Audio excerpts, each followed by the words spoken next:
so.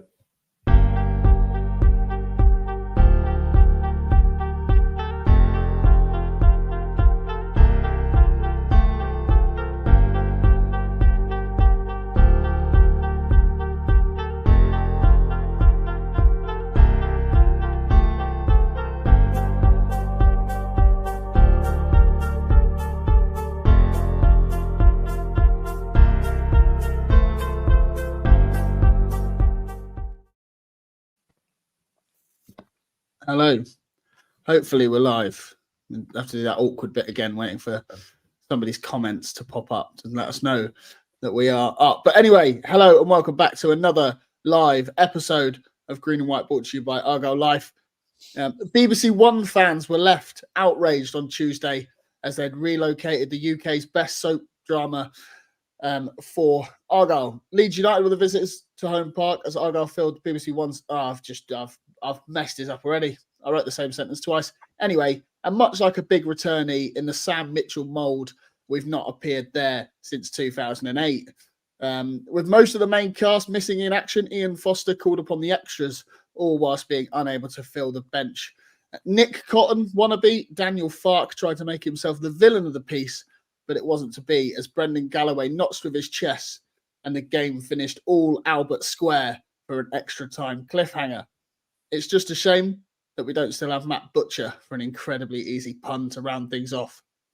Extra time did it for us in the end, as Leeds brought in all their stars to secure a Queen victory.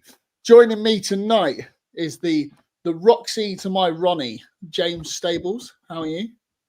Yeah, good, thank you. Still living down another Leeds victory in my house, and more worryingly, the goal difference is getting out of control as well now.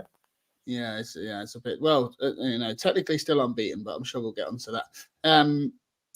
The Phil to my Grant, Finley Allen, how's things? Hello, all right, how are you? Yeah, I'm good, mate, I'm good. And the Sonia to my Martin, Joe Bell, how's things? I was dreading what was coming my way. Yes, I'm good. I'm very good. Good. I hope you brought your trumpet. Joe, whilst you're unmuted and ready to go, why don't you give us a run through? Yeah, why not? It was probably as dreadful conditions as we've had for a home game probably since the Bolton game a few years ago that ended in rather farcical circumstances. So first of all, credit to both sets of players and the officials for, getting the game played in the best spirit. I think we'd all agree it was a good cup tie to watch. I don't think there was any shenanigans that went on.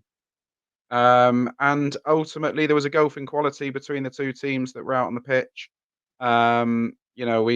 We were pretty hamstrung with ineligibility of players and injuries, and obviously we had the two players unfortunately missing through personal reasons, and obviously we give them our best, and we look forward to welcoming them back in the fold when they're right. Obviously it's got to be the right time for the pair of them to come back. As Fozzie said after the game, family comes first. But look, didn't take anything away from Leeds United. I thought first half, although they'd hit the bar twice and Nonto got a bit of luck down that right side, I thought we acquitted ourselves pretty well. I thought they were a bit slow and lethargic when they were in possession, and I think that was pretty clear. Daniel Farke thought exactly the same, because they came out at the start of the second half, and my word, you hear about footballing cliches about a rocket being put up a team. Well, it was certainly put up Leeds in that second half. They just came at us from the first whistle in the start of the second half, and it was a bit of an onslaught. And I suppose the end of it, what's really frustrating is the fact that it's three errors on our part and an own goal. It's not come from scintillating football that's cut us open. It's two really good finishes from Willie Nonto and Crescencio Somerville. You can't take anything away from the strikes. But we got caught in possession for the first one. We gave the ball away sloppily for the second. And young Caleb, he has a 50-50, doesn't he? He turns right or left, and unfortunately he turned the wrong way. But that happens. That comes with inexperience. We got our goal. I think that was probably the one objective we all wanted from the tie, was to get the goal. But look, fair play to them. They were clinical. They were ruthless. And the way I look at it is, I sort of feel like Leeds did to us today what they probably should have done to us 10 days ago. We whilst we were brave and we gave it everything we had with what resources we had, Leeds were just a class above us. And that's life. That's just how football goes sometimes, and wish them all the best of luck. It would appear, certainly on the way we're going at the moment, they're heading to Stamford Bridge. So, best of luck to them. But ultimately, we were always going to say it: if we got beat, we've got bigger fish to fry in the league.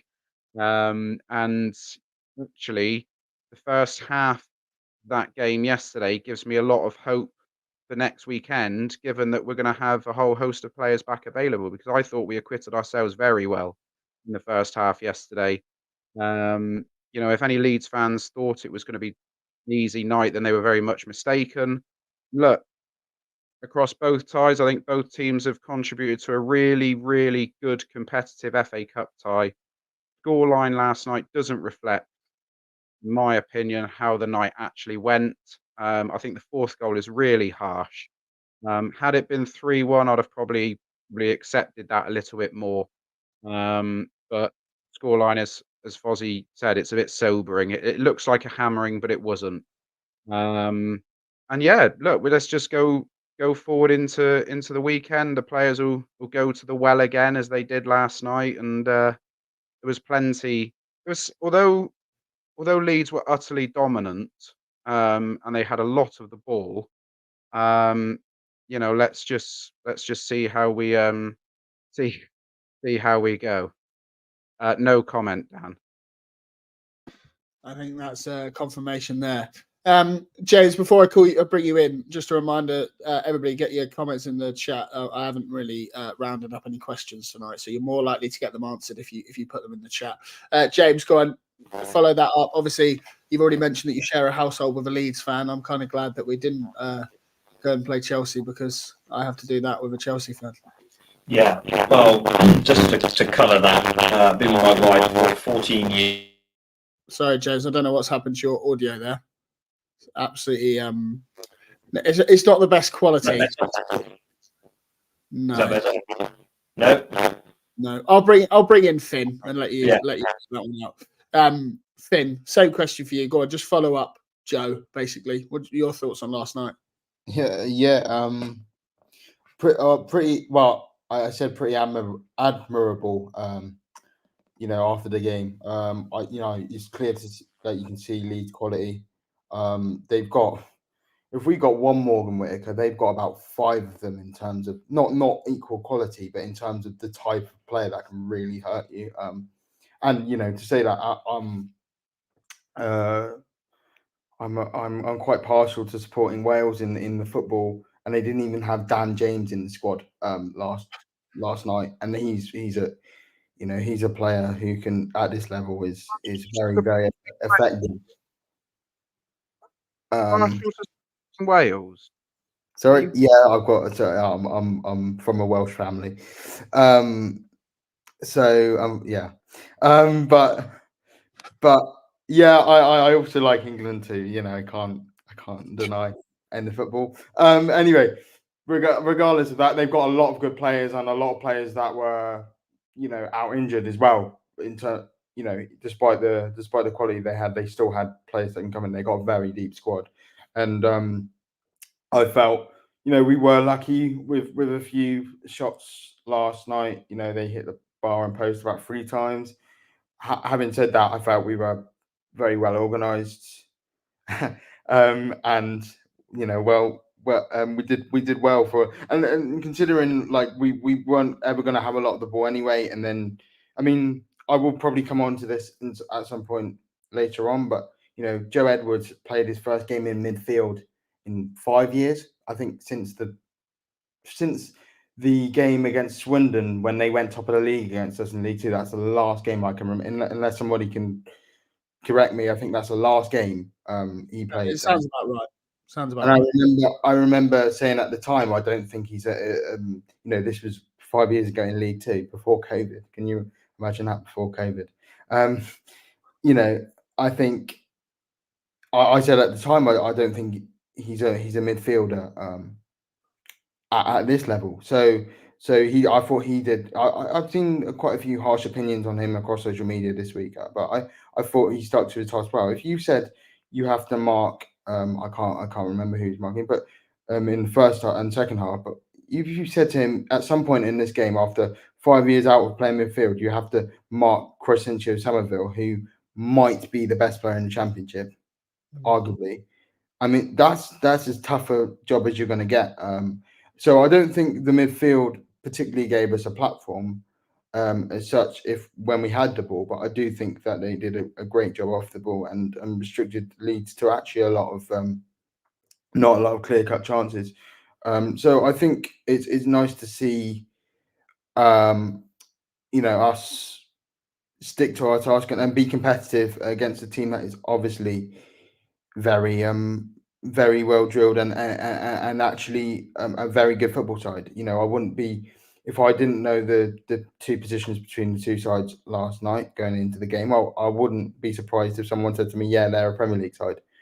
They didn't look that much worse to me than Crystal Palace, is what I'm trying to say, that I've seen this season. So I was pretty pleased with our efforts, and I think if we had more players to choose from in the squad last night, it might have been a closer result.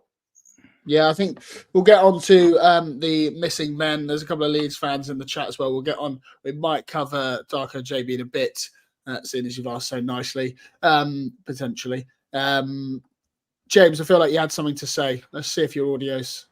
Yeah, am I back? Yeah, that's much better. Great. Yeah, just to get some colour there. I've been with my wife for 14 years, and this is the first season that we've Leeds and Argyle have actually played each other. And now we've had it 4 times and 3 times in 3 weeks, and I'm absolutely sick of it already.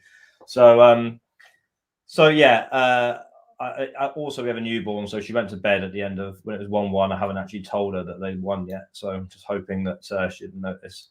But yeah, I thought the first half was a really nice synopsis of our new style under Foster. I think we were tighter, well organised, and I feel that over the 90 minutes, first 90 minutes, if we'd been under Shuey in the old regime, I do think we would have probably lost that 2 or 3-1 in the 90 minutes, because we were a lot tighter. They weren't playing down the sides of our centre backs. They didn't have the space. We managed to stifle them, and I thought it was a top performance in the first half. Obviously, they gained control in the second half. Came out with obviously a revised plan. We were really trying to affect the game from Whittaker being a decoy and down the right, and then giving Mumba the space. Obviously, they tightened that ploy up in the second half, and we just didn't really have it out. And when you're out of possession so much, I think the tiredness of chasing them around the pitch started to a very heavy pitch started to take effect. So, and with our lack of subs and all of the mitigating factors we already know, it was a foregone conclusion. And I sort of cursed slightly to myself when that ball ricocheted off the post in the 90th minute, because I just thought, I don't want us to go to extra time. This is only going one way with what they've got off the bench, and we kind of could have done without it, couldn't we? So, yeah, I think both teams were praying that somebody was going to win it in 90 minutes, but not to be. Obviously, as already mentioned, Ian Foster's technically unbeaten Greens go marching on. Obviously, we always do it, full-time thoughts. So let's summarise what people had to say. Let's find some, because I've not pre-picked any. I know he's listening in.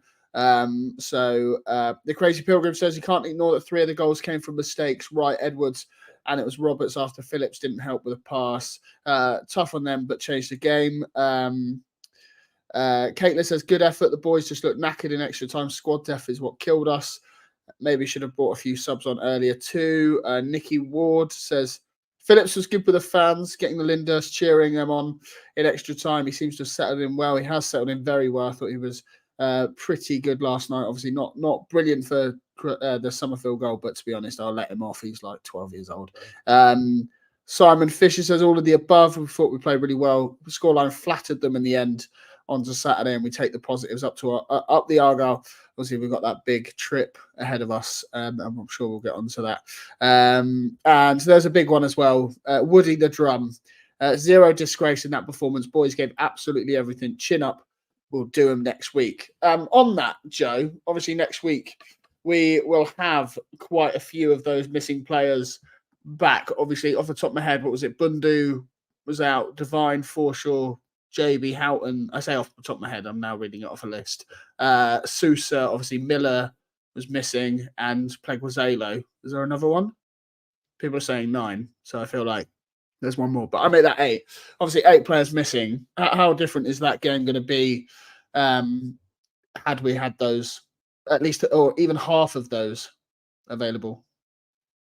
Yeah, they could have made a difference last night, and they may well make a difference next Saturday. I would caveat it by saying that next Saturday, Asensio Somerville, Jorginho Rutter, Joe Gelhardt, maybe even Dan James, Archie Gray, Patrick Bamford, they could all come into the Leeds United side.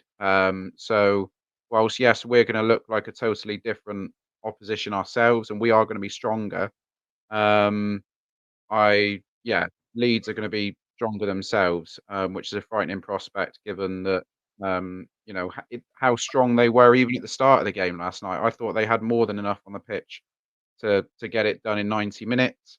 And in the end, it was just the class off the bench that told. And that's just the difference in this league, isn't it?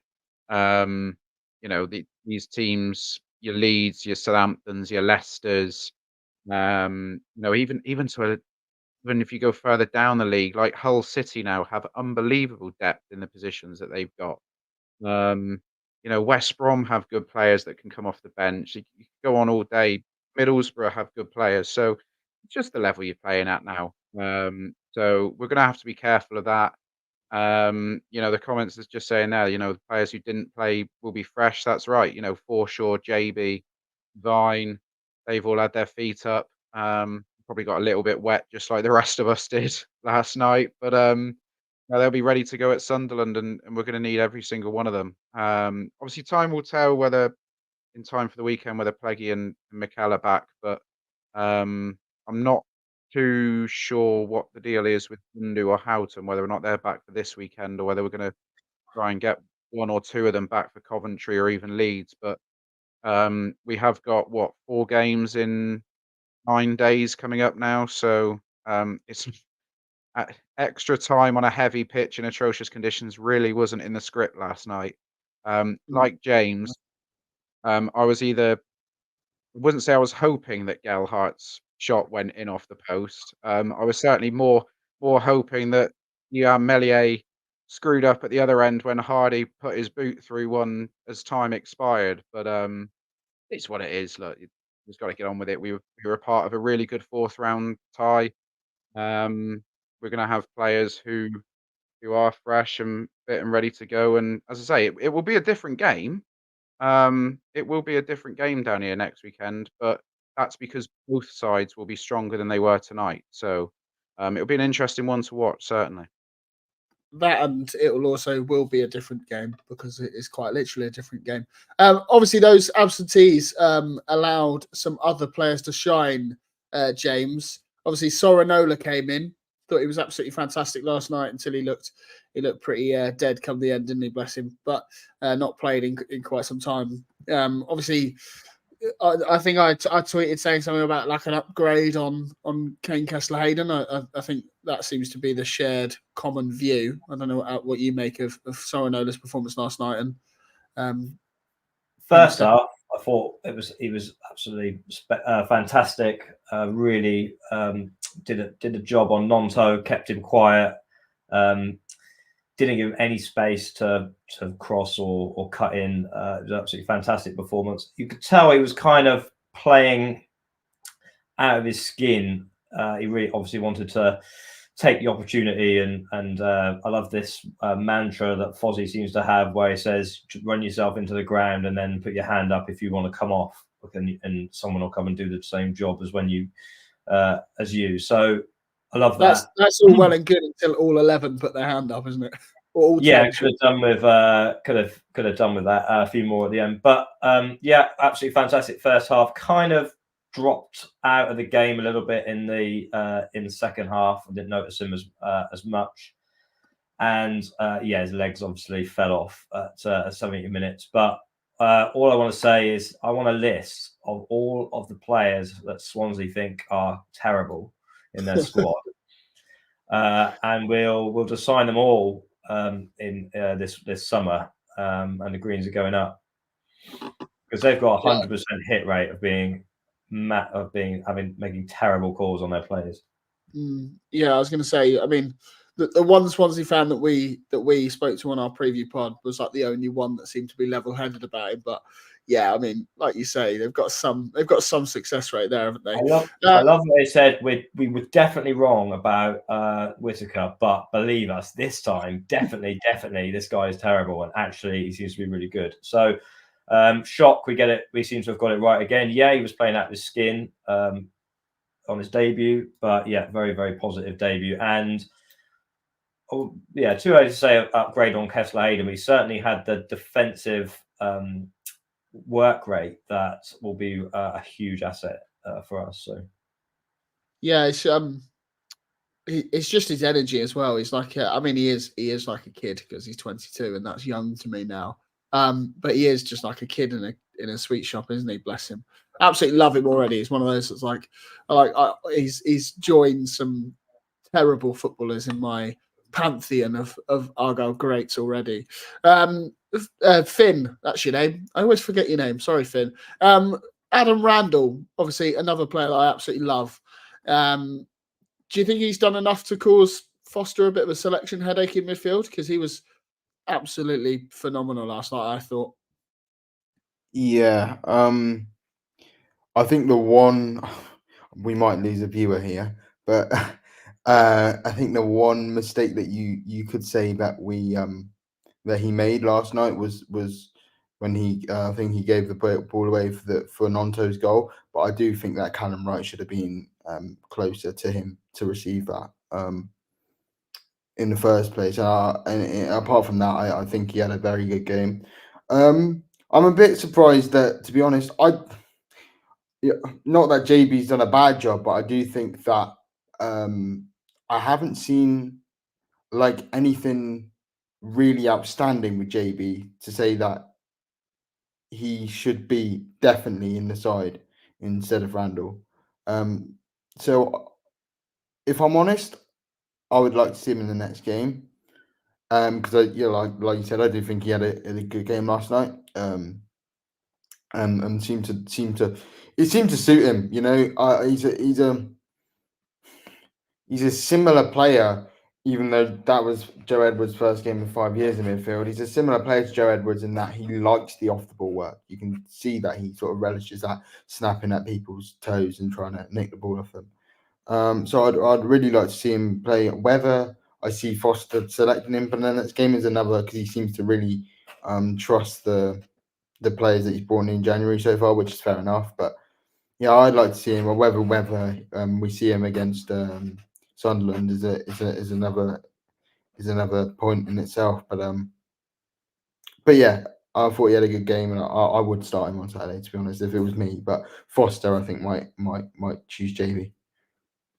Yeah, Joe, I think also, playing 120 minutes will dictate the team selection up at Sunderland. Obviously, we'll get on to Sunderland eventually, but do you see Randell starting that one, or would you be chucking JB in just because of the minutes and the turnaround, and give the Leeds fans what they're asking for? I'd be surprised. I do think we'll just revert back to type in that, certainly in that 5 positions, the 2 midfielders, the 2 10s, and the striker. As I alluded to earlier, there's 4 games in 9 days. So there will be Randell is going to start games in this period. So yeah, but I would certainly expect the Sunderland for sure, JB and Divine just to waltz straight back in. Yeah, James, Finn's already mentioned it in his opening speech. His Joe Edwards' move into centre mid. I thought he was actually quite good there. And it was when he moved to wing back, and his legs had gone a bit. What did you make of his return to the middle? I was surprised to see some of the social reaction to his game, because watching it, I thought he was doing a fair job. He broke forward, and obviously would have liked to have seen him make a better fist of that massive chance we had in the first half, which is what he does quite well, even from fullback, isn't it? Gets forward, and he seems to be the man in the right place at the right time, and yeah, I thought that would have been nice to see him make a better fist of that. I thought he got around. Got up and down the on the right hand side of that pair. I didn't really see him do anything too much wrong in the first half, and then come to the sort of social reaction after the game, and it was like you had the worst, an absolute shocker. I didn't see it personally until the end, and then obviously I think like everybody else, tiring legs. He gets forward, gets the ball, gives the ball away cheaply, and then it's his vacant space that Somerville's running through and isolating Phillips. So yeah, it wasn't a good end to the game for him, but taking the main 90, I didn't highlight him as anyone I had particular concerns about. Sort of solid but unspectacular. So surprised by the negative comments on social, to be honest. Yeah, big shout out to Ryan Hardy's nan, Sandra, who's in the comments. I love you, Sandra. Keep it up. Where was I going with that? Oh yeah, I think my plan would have been moving Callum Wright into the centre mid position and brought off Edwards slightly earlier, but Callum Wright not having the best game, Joe. We did get a question about it earlier, but I can't find it. What did you make of Callum Wright's step up to the Championship so far? I don't want to go in too hard on him, because obviously people adapt differently, and I feel like you will be the most level-headed here. Yeah, right. So I've a big thought on this, really. Look, everyone's entitled to their opinion. Football is a game of opinions. That's why we love it. However, we have a player in our squad who is the perfect reason why, as a fan base, we don't do what collectively we appear to be doing, and that's rounding on a player. Morgan Whittaker spent some very unhappy years at other clubs when people rounded on him. It affected his confidence. It affected the way he played. Now, Callum Wright knows that he can probably be playing better than he is. And we've got to remember, I'm not sure off the top of my head, how many games has Callum Wright played at this level? He's a young footballer. He's an inexperienced footballer who's going to be learning every game. But that's the mantra of this football club now. Forshaw, Edwards, and some of the more experienced players, we are building a squad of young players. Fozzie said it himself about the players he's brought in on loan. They're going to make mistakes, but we are going to be there for them. We're going to rally around them. We're going to pick them up, and we're going to go again. Now, look, I saw it. You could see it happening, what happened last night with that first goal. You're taught as a kid, you go to the ball, you don't wait for the ball to come to you. But Callum Wright's made a mistake. We've all made mistakes. It's not the end of the world. It's a goal in a football match. Like, I thought the reaction on social media really was outrageous. You're entitled to your opinion, of course you are. I'm not calling anyone out. If people want to voice their opinion, then chapeau. You've got social media platforms to do that. I personally wouldn't do it. Certainly not on this occasion. There were glimpses last night where Callum Wright was very effective. When he got free on the side, or when he got the ball out wide, we got a lot of joy in that first half when we did get it out wide. There was a moment where he was deliberately fouled, which I think led to a yellow card for, was it Rodon, who pulled it back when it looked like he was through and Hardy was running ahead of him. Look, he hasn't played many games either, is he? Like, it's frustrating, and just I think we've all just got to take a sit back. He's made a mistake. He knew he made a mistake last night. He doesn't need anyone else to tell him. But comment sums it up perfectly. A lot happened after that. We went on to make 2 more mistakes. So it's not just on Callum Wright. You know, he's short on confidence. That's the one thing that I think is apparent, and everyone turning against him isn't going to help that. But he's got a manager there. He's got a group of players who'll rally behind him, and try and pick him up. Whether or not he regains his confidence this season or not, I don't know. Only Callum Wright will know what needs to be done to gain his confidence back. But without playing regular minutes, there's the client there. Without playing regular minutes, you're not going to get the confidence. You're not going to be up to speed. And the Championship is played at such a different pace to anything else. It is polar opposite to League One. The teams are polar opposite to League One. So look, he's young, he'll make mistakes. I'm going to have a go at him. I was frustrated the mistake happened. But I think you can also, some people might not want to hear this because of their opinion on them, right? And that's fine. But you've also got to praise the Leeds lad for nipping in there and winning the ball. Like, he was aggressive. The press was aggressive from Leeds in that second half. He nipped in there. He won the ball. They went and scored. Move on. People make mistakes. Yeah, I think as well. I think we need to understand that we can't switch around a predominantly, average League One side into a mid-table Championship side within 2 windows either, especially with the budgets we've got, and out of if we still had Schumacher, then I'd most probably still be worried for Wright. But for a manager or head coach, like Foster, who's worked with so many young talents, I could see with a bit of time him actually molding him into what Leicester and Blackpool saw. Can I just say, I think with Wright, it's kind of it makes sense sort of in the middle in terms of, I think we didn't so when before we got anybody in the summer, in terms of the players that we retained, I think I was really looking forward the most to seeing him in the Championship, because I thought he could have really kicked on and in terms of his form at the end of last season and really had an effect on it. Unfortunately, that hasn't worked out for him. As I'm sure he would have liked so far, but if we think back to it, he was the player that really came in and kind of replaced Morgan Whittaker when he went back to Swansea in January. He kind of filled in the role in a different way, but he was kind of as effective and was a really big part of our end of season push last year to get promoted.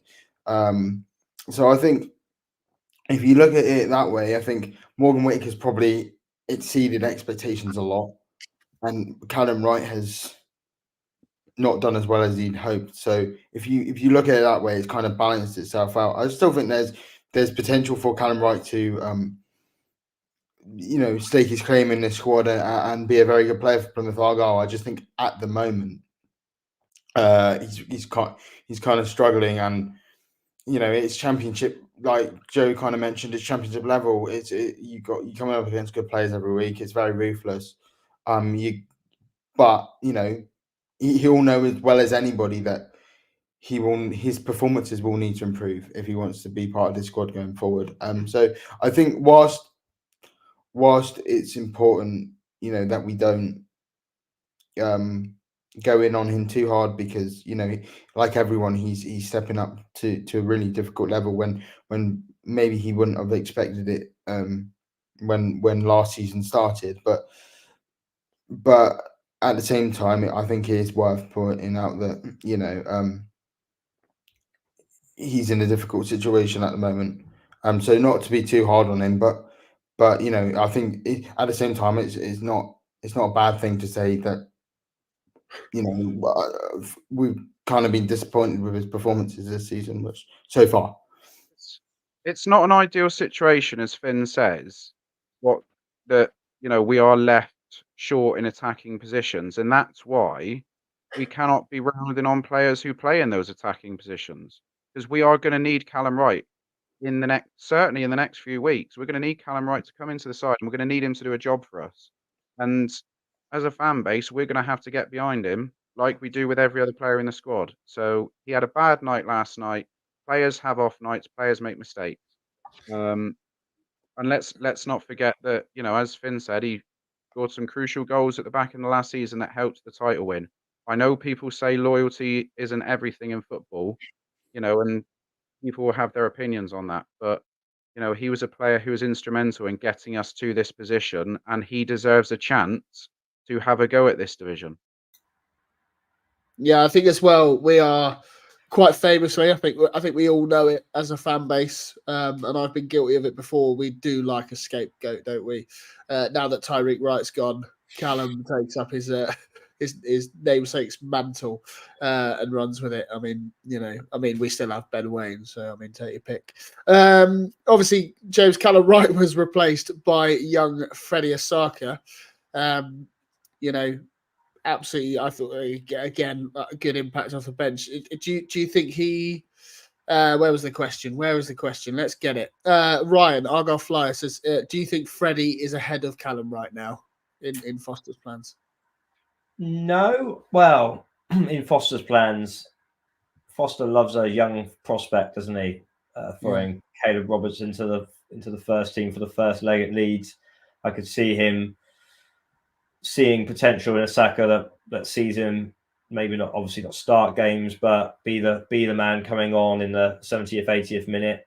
That's also where I feel like the potential for Callum Wright is to shine, closing out games against tired legs. Because I feel like, just to revisit slightly on the last conversation, he felt like, what I loved about him is he was such a confidence player. Like, he had that level of class, and he had when he felt like he had a player on toast, it was like he would come to life, and he was got a bit of a streak in him as well, where he gets stuck in, and he just at that, maybe it's at that League One level that he just has got the confidence to take his man on. It just maybe looks a little bit overawed at the moment, coming off the back of injury, not playing all the time, trying too hard, lack of confidence. So I'd like to think that Fozzie sees that, and we see some 70, 80th minute appearances from Wright, build him up. Maybe something goes in for him, gets an assist, bit of confidence, and he starts getting back to his old self, because it does feel like a confidence thing. To go back to your question, what Issaka's got is that pace. The young players have that bravery. They're not as overawed by the occasion. So yeah, I think we'll see a lot of him. We should see a lot of him. And when he comes on, I really think he should sort of express himself to his fullest and play without fear. And that's all you can ask really at this stage. So yeah, I don't know what it's in Fozzie's head, but with both of them, play without fear, and hopefully they get their opportunities. I'm sure they will. Joe, our mate Ben popped up saying, obviously Roberts seemed noticeably improved from the first game. Promising. I have to agree with that. I thought, obviously, apart from the mistake, I'm not going to lambast him for that. Not really asked. It is what it is. We'd have lost 3-1 without it. But thoughts on Caleb Roberts' performance whilst we're going through the youngsters? Yeah, I think you can throw both him and Freddie into the same sort of conversation, really. They brought energy, obviously fresh legs, which was imperative last night, but they brought a real, I don't know what it was, a real confidence. They had a real confidence about them, a real desire to go out there and make a point to Fozzie. And I thought Caleb Roberts was excellent when he came on. He looked calm on the ball. There were a couple of moments where we were trying to play it out from the back, and Phillips and Gibson and Mumba sort of got themselves in a bit of a muddle. And they just fed it to Caleb Roberts, who took a touch or two, just spread it out out to Galloway, or he'd spread it through the midfield. The mistake's a mistake. As you say, Aaron, we'd have lost the game. We'd have lost the game anyway. It doesn't really.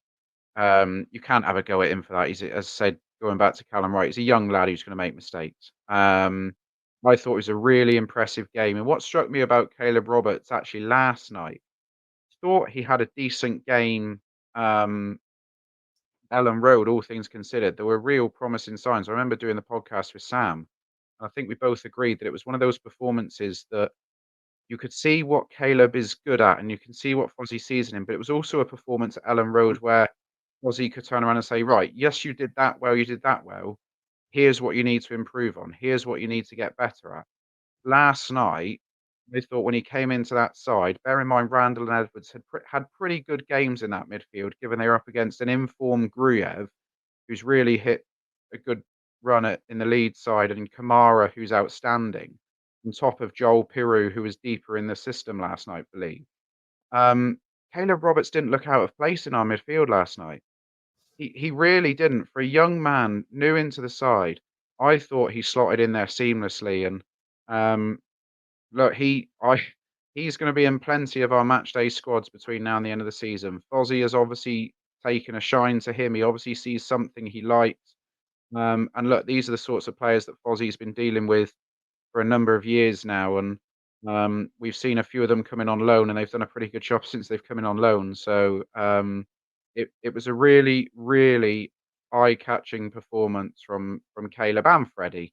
There were a few in the ground who rather hopefully went up for a penalty when Freddie was rather effortlessly muscled off the ball. But with any luck, in a couple of years' time, he'll be shoving the fullback out of the way and he'll be getting in the box himself. But no, two really good cameos from the young lads last night, and there's plenty to be positive about the pair of them. Yeah, I mean, I've only seen before this, I think Caleb Roberts cameo up at Grimsby. I don't think he was somebody that I thought was anywhere near the first team, really just lack of involvement when Schumacher was here. Obviously, Ian Foster seems to have taken him under his wing, obviously giving him that start up at Ellen Road, and that's what the FA Cup's for, right? Bleeding some of our youth as well. I mean, good job we don't have the Papa John's trophy, because we'd be winning that, or back on our way to the final again of that one with some of the talent we got coming through. Zach obviously mentions Jack Matthews as well. It's 2 minutes. When the team sheet came out, I did have to search Argyle's website for who Jack Matthews was. I can't lie. I was expecting, you hear some of the names from the youth team that Joe, sometimes you mentioned them. I think there's a Tegan Finn and there's players that you've heard of. Jack Matthews was one of them. I absolutely love a player coming on with such a big number on the back of their shirt. I want him to keep that number for the rest of his Argyle career. Gavin Parry says, we are off to Chelsea. I assume you're a Leeds fan, Gavin. Unfortunately for you, yes, you have to Stamford Bridge, but brilliantly for the TV cameras. I'm actually kind of less annoyed that we lost last night. I wasn't annoyed anyway, but I'm less so now. Sorry, Joe? I just fancy Leeds to beat Chelsea at the moment, given how Chelsea are playing and what Leeds have been capable of. So yeah, you say that way, but Chelsea have actually been annoyingly quite good tonight by the looks of it. Anyway. James mentions fans leaving early is disrespectful and does my head in. Yeah, I mean, I can sort of understand that, James, but I mean, also last night's conditions. If you were sat in the Mayflower Lower last night, hats off to you, because to still be sat there at extra time whilst you are piss soaked wet through, fair play to you. I mean, I would have gone home 10 minutes in, to be honest. I just can't be dealing with that. Jack FPL says, opinions on playing out from the back. Finn, go. Short and sweet. Sorry. Against Leeds, not the best idea. In general, not very. In general, not really against it. I do think, we have a good enough midfield generally to play out against most teams, but against Leeds, obviously they got a lot of quality. So yeah, to be honest, I said to my dad after the game yesterday that yesterday was one of the only games I can remember in sort of recent times where I wanted us to kick it along, because we just weren't able to, especially with the changes we had to make in midfield. We just weren't able to retain the ball. So at least with long balls, out from Hazard, we might have got knockdowns. But at the same time, I can understand, like, us trying to play out from the back, because we don't want to sort of introduce new habits and try and improve on the ones that on tactics that we already want to implement. But yeah, against most teams in this division, I think we can do it. Against the top 3 teams in this division, probably not. If that makes any sense. Yeah, but I suppose it's a good time to learn, right? Especially when we've got players that are going to come in and fit that system. Lee and Jill Jeffrey both ask, what does everybody think of Morgan Whittaker's performance? I mean, James, we've mentioned on this pod before about him being I don't want to say a highlights reel player, because that's not what we said about him, having moments of brilliance, and he can go 80 odd minutes by being quiet. But I think last night he was very quiet, wasn't he? I feel like he was a little bit quiet by design last night. He sort of entertained Firpo and then drifted in and let Mumba sort of take up his former position. There was one where it was really evident where where Firpo just blindly followed Whittaker in field and left Mumba, who didn't make the most of those crosses from last night. Make the most of those crosses in last night. So I feel like Fozzie might have looked at Leeds and thought, well, they're going to put 2 men on, and he's going to. They're well aware of him. Everyone's talking about him. Let's use him as a bit of a decoy and see if we can make space for other people. I think that's possibly why we didn't see as much from him in our dominant period, as we might have done. And then but it wasn't when he did get on the ball. I felt like he was rushing. He was too quick to get a shot off. It wasn't a standout game of his. Of course, after all the attention, a game on TV is the one where he kind of sort of melts into the background a little bit. But I do think it was slightly by design last night, and then in the extra time period, we saw him get on the ball a lot more, but. As I say, it's having that kind of game where it didn't really feel like it was going to go for him. Yeah, I mean, Richard makes a good point there, like, what do they call it? The pre-assist. You'll know this, James. You're into all that nerdy stat stuff. Joe, as we know, is not. The pre-assist for the goal, I think that, Phillips cuts it back, doesn't he? For Galloway on that, then... I don't know who I haven't been to. I'll come back to you, Joe. Why not? Ian Foster, set piece king. That's it. That's all I'm giving you. Yeah, just very quickly on the old stats things. I did see that for all the XG lovers out there, of which I know there are many on many famous podcasts in the Football League as well. Leeds only had an XG last night of 1.55, so I suppose their underlying numbers weren't all that impressive. Anyway, back to the matter in hand, set pieces. Yeah, who'd have thought it? London buses. You wait for one to come along, two come along in the space of 4 days. Was it by design? Was it? It was a lovely floated ball to the back post, and Phillips keeps it alive, which is all you can ask him to do. And it hits Galloway. He's running towards goal and it hits him. Thankfully, not on his. Put some respect on Galloway's skillful chest, please. It was one of them, wasn't it? We'll give him one of them. But yeah, look, it's a set piece goal. We should always be pretty pleased to have a set piece goal. It's nice to be competitive from them, because actually, even some of the corners last night, I think there was only one that didn't beat the first man. So they were all getting in the box. I think on a couple of occasions we did win that first contact. I did notice.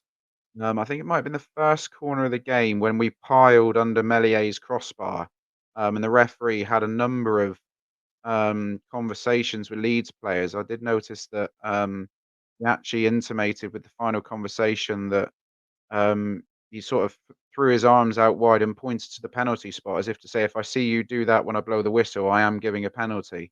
And then when the ball had been cleared and Meslier was going to take the goal kick, he did actually have a word with Liam Cooper, as if to say, you can't be doing any more of that for the rest of the night. I have seen what you've been up to. So, yeah, look, we're competitive at set pieces. He was very quick to praise Kevin Nanskivil at the weekend. I don't know whether that was one of Nance's routines or whether that was just something that was off the cuff. But I think as a fan base, we're all absolutely delighted that, I was going to games and whenever we get a free kick in an attacking position, bar when Bundu tried to take the goal out of the back of the Lyndhurst Road, the Barn Park end, against Sheffield Wednesday, I actually sit there with the free kicks and corners thinking, oh, it's a waste of time getting excited about these. But now you genuinely feel like we're carrying a threat, which is positive, given certainly one of our centre halves is about 8'2". We're up to what we are 50. Bloody hell, we're on 50 minutes already. I think maybe it's time to start talking about Sunderland, unless anybody's got anything to talk about. Go on, Joe. You've always got something to add, haven't you? I do. I just want to chuck in a little bit of ref watch. I know I mentioned praise for the referees earlier. I did say it on Twitter last night, but it is worth mentioning. Rob Jones, Wing Cook and Stuart Burt with possibly one of the best refereeing performances I've seen in the flesh, certainly for a long time. It's a bit of a power flex by the referees, not wearing their FA badges and coming out with their FIFA badge on their chest. I thought all three of them were absolutely outstanding. Jones tried to let the game flow. There were countless times where he would signal to players, I've tried to play an advantage. There wasn't one. I don't think you could argue with any of his decisions. And you can certainly see why in the realms of referees at the moment, why he is seen as one of our best up and coming referees. More of that, please. However, I suspect I'll be reverting to type next week talking about poor decisions. Oh, hopefully, because they're much more fun to listen to. Finn, Zach Brown asked on Twitter, he says, well, he didn't ask, he just says, I feel for the young conditioning coach. How do we get our small squad fit for another 90 minutes on Saturday in Sunderland? A nice short trip for us, obviously just the 800-mile round trip up into the northeast. How do you see Saturday go, Finn? I mean, obviously, I kind of do get what Zach is saying, but at the same time, we had about 5 players missing last night. So And the other 3. Yeah. So I wouldn't be surprised to see it all of the, if not start, all of the players that were signed in the January transfer window play some part on Saturday. Obviously they'll be fresh. We don't really need to go over the striker situation again. We know we're short on that. Whether you agree on whether that's whether we could have done better in that area is another discussion. But I think I don't know. I think we will be tired. We can't dress that up. They're all human beings. If we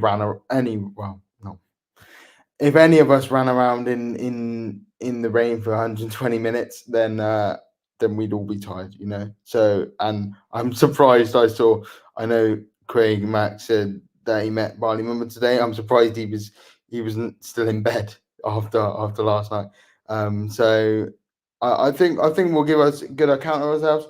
Obviously Sunderland are a decent side, but they're a good side, but they're going for a sticky patch with his name Mick Beale. So I think we'll lose that 2-1, but we'll give a good account of ourselves, is what I think. And I don't think we'll be too tired. Some players will be tired, but I think the general team will be rotated quite a lot from last night. Yeah, James, Finn's just mentioned him there. Mick Beale in at Sunderland, obviously after taking the reins from Tony Mowbray. This is the bit where I normally come to John, and he has some outrageous opinion on their manager and how much he hates them and calls them a charlatan and a fraud. Thoughts on Sunderland under Mickey Mike? Pressure was relieved on him by getting a nice gift from Schumacher, wasn't he? So, I think we have to. What's the word that Sam likes to talk about? The sort of psychology of big stadiums. Paraha. Hyperbole. Sam uses a lot of words wrong. We've got to deal with a bit of that. I think. Have we got a result at Sunderland in the recent League One?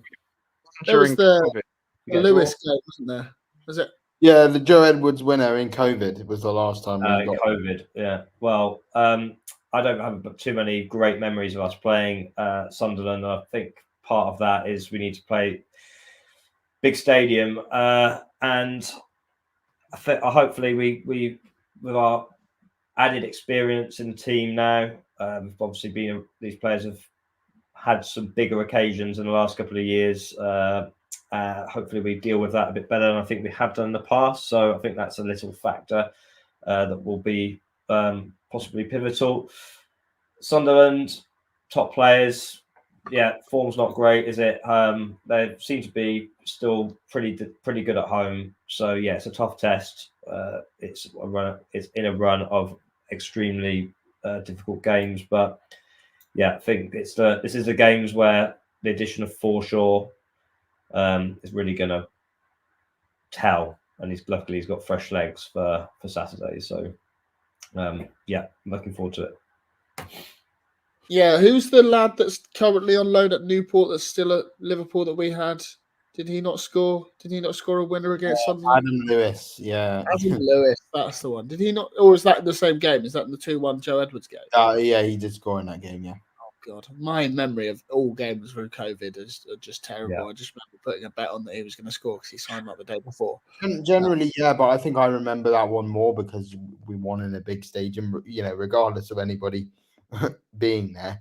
They were, in that season, we were very, very inconsistent and pretty poor in a lot of games, actually. So, and they were, challenging towards the playoffs. So that sticks in my mind, that one a bit. Yeah, that and the clip that always pops up on Sky Sports Reels of a Sunderland and Argyle fan racing on the pitch and the other one trips him up. But beyond that, and there being loads of steps. Joe, obviously, Clark is their main man.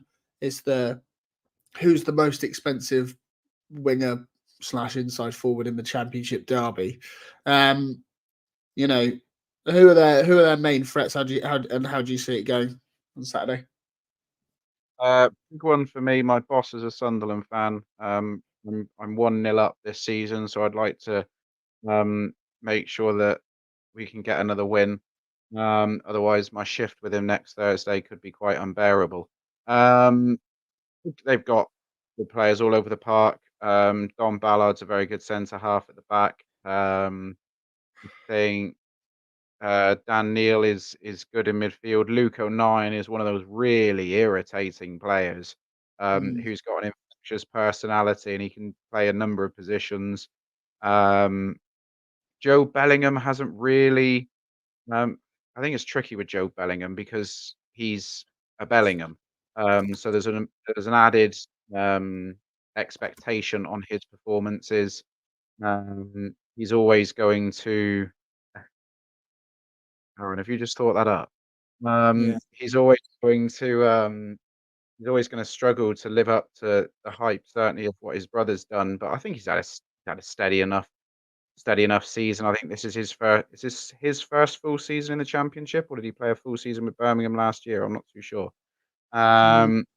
They've got good players all over the park. Russin, the centre forward, would have been buoyed by getting his goal last week.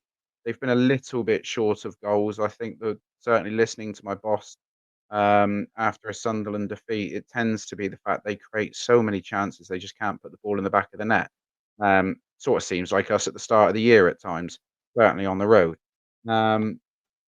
Look, it's a tricky one to gauge this because as James rightly says, the pressure was released a little bit on McNeil with the win against Stoke. It was a valuable draw they got against Middlesbrough last Sunday. I'm not sure he would have liked to have lost 2 derbies in charge. Obviously, having lost the FA Cup game, and then if he were to have lost to Middlesbrough, it could have been, it could have spiraled out of control very quickly for him. But that's not to say that this isn't an opportunity for us. You mentioned earlier it's going to be tough to ask these players to go to the well again, but they're going to have to. I would assume we're going to fly both ways. I know Schumacher said at the start of the season that we only flew one way and then we got the coach back. Given that we've got so many games in such a short space of time, I would be amazed if we're not flying up and back from this one, particularly with the dodgy weather that's around at the weekend as well in the north and northeast. So an early goal is crucial in this because if we get it, I can guarantee that the 30-odd thousand inside the Stadium of Light will turn. It won't take, with the way they feel about Mick Beale, it's not going to take much to get them to turn. But what we have done on the road under Foster is we have made ourselves incredibly hard to break down. We are compact, we are resolute, we have a good determination to keep the ball out of the back of our net. We've got a goalkeeper who's in very good form. I know some people in the comments probably say, well, he conceded 4 last night. He pulled off some brilliant saves last night. So it'll be interesting. We need to get an early goal. But equally, I do think under Foster, I'm a little bit more confident that we can certainly get a result, if not all 3, then certainly a point. And truth be told, a point would not be a bad result whatsoever. No, you should want to go into every game looking to win, but if you offered me a point now, I'd take your hands off. Yeah, I think the side sort of picks itself, does it not, James, for Saturday with those 6 coming back in. Obviously, we don't know if Miller and Pleguezuelo will be back, but most of the others will be bar the injuries, right? Yeah, obviously we hope that not only to get those players back, Pleguezuelo and Miller for us, but obviously that would mean that they're, especially for Pleguezuelo, that his wife is recovered or recovering. So yeah, hopefully we see them for both reasons. Squad picks itself. We haven't got enough firepower to be rotating things too much, so that's a kind of moot point. Did someone say on the comments we had Bundu news or that I'd missed, or is that not? Was that not? I don't know. Not that I've seen. Right. Sometimes I click on comments that I shouldn't accidentally. Let's have a look. No, I can't see any. I think Renka said earlier that Foster said they'd both be back, so I assume that's Miller and Pleguezuelo. Right. Okay. With Houghton to miss Sunderland, so I don't know. That was the comment I saw. So yeah, team picks itself. Obviously, for sure, JB back in the middle, and yeah, the fullbacks. I guess hopefully Miller on the left, and Mumba picking up on the right. So yeah, picks itself really, isn't it? Finn, we went away to Swansea. We got the win. Do you think we're going to do the double, the back-to-back, the S away double? Yeah, well, I would like to think so, but I think I sort of slightly accidentally mentioned that. I accidentally mentioned my prediction on the result before we came to this, but I think we're going to lose. I think we'll give a good account of ourselves, but I think we're going to lose 2-1. They've got a lot of quality, Like I think Joe mentioned, his boss says that they miss a lot of chances. They don't really have much of a striker this season. They lost Ross Stewart, I think, last season, and they haven't really replaced him. So that might help us. But they are still a quality side with better players than we have if you were to pick an 11 of the Sunderland and Argyle team, I think the majority would be beat Sunderland players at this moment in time. Obviously, we are more organised against under Foster, but I do see this. I do see this maybe being a narrow defeat. I think we can still score. We can still give a good account of ourselves. And to be honest, I think I would have been more confident had we not gone to extra time. But we were really, really, we were out on our feet. You could see it when Somerville scored. We were out on our feet last night. So yeah. Yeah. Go on then. Finn. Score predictions. I think we'll round it up here unless anybody's got anything else to add on Sunderland. No. Good. Finn, score prediction. 2-1 to Sunderland. Oh, that's a positive. Joe. Unbelievable. And that's the last time we'll see Finn Allen this season. Finn, thank you. I'm going to go 2-1 Argyle. James? I'm going to go, just to be different, 1-1 Foster's, unbeaten in normal time Greens. Yeah, I think we've got to keep that positive, unbeaten run going. I'll go the same as GT. I think I'll go 1-1. I think it's a long way. It's my first away day from Plymouth for quite some time, and I looked at the map earlier and I was like, I fully regret. Foster likes his first, doesn't he? And we've obviously had our first goals from set pieces. We've had our first away win. We haven't had back-to-back wins this season, have we, in the league? So, no, have we not? I think I saw that. Oh, okay. Well, I'll believe you until I go and fact check that later, and then spend ages wondering how that hasn't happened. Probably be proved wrong in the comments. Exactly. Appreciate that. I don't know if anybody's got anything to add. We'll be calling that a night. No. Nice. Oh yeah, Cardiff and Swansea back to back. There you go. Instantly proven wrong there. The most recent games. Yeah, I did think that. I did think it didn't sound right, but it'll be our first triple back-to-back wins. So we'll go for there. Cheers for joining me, gents. Yeah, it's been a good one. I'll see you post Sunderland. Cheers, guys. Cheers. Greens. And just remember all that good stuff, the stuff that most actual proper good YouTubers and content creators sign off with. Make sure you like, subscribe, find us on all your podcast platforms, YouTube, Twitter, Facebook, Instagram, TikTok, and all that good stuff. Cheers, guys. Bye.